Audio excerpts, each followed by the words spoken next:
So papasok tayo sa loob, papakita ko sa inyo yung mga actual units, yung amenities and more. So sundan niyo lang ako, tara!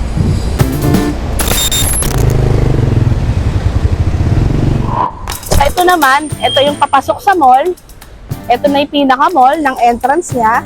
Tapos dito naman, yung Light 2 Residences. So magkatapat lang siya, dalawang tower yan.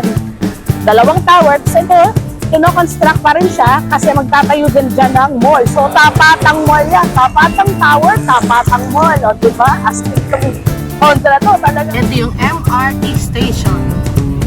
Ito yung nakakonect sa second floor ng Light Mall. Wow! Sir, what? Sa gilid ng Light Mall Residences. Wow! So, ito yung entrance ng mall. Pagpasok mo dyan, dyan yung mismo mall ng Light Residences. Ito yung Light 1. Gawa na yung mall dyan. Papakita ko sa inyo yung Light 2 Residences. Puntahan natin yung construction. Let's go! Ito yung parking. Ginagawa pa siya.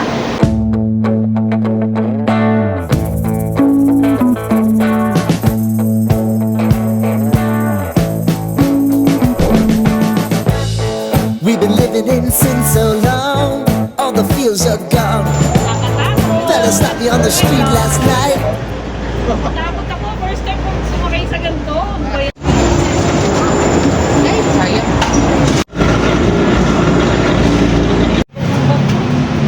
So, labas na tayo.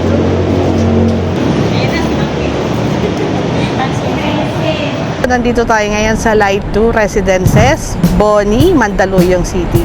So, nakikita nyo, ito na yung amenity. Diba? Paglakad natin dito, ayan, hanggang dito siya. This is 8th floor. Nandito tayo sa 8th floor ng Tower 1. Yan, Tower 1 to. Ito yung amenity. Ito yung magiging swimming pool niya eh. Swimming pool, tapos may mga halaman dyan, flowers. Tapos yung mga open area, yan yung mga magiging parang tambayan, magiging upuan nyo, ganyan, may mga bench dyan. So, itong tower na to, Tower 1. This is Tower 1. Yan, ito, Tower 1. Up to 55 floors. Parking area niya, start siya ng 3 to 6 floor. Pero meron din commercial area para sa mall na parking. Yun yung sa basement. Dalawa yung basement. Yung Light 2 Residences is part ng CBD. Ano ba yung CBD? Central Business District. Ang kasama sa CBD, Ortigas, Makati, and BGC.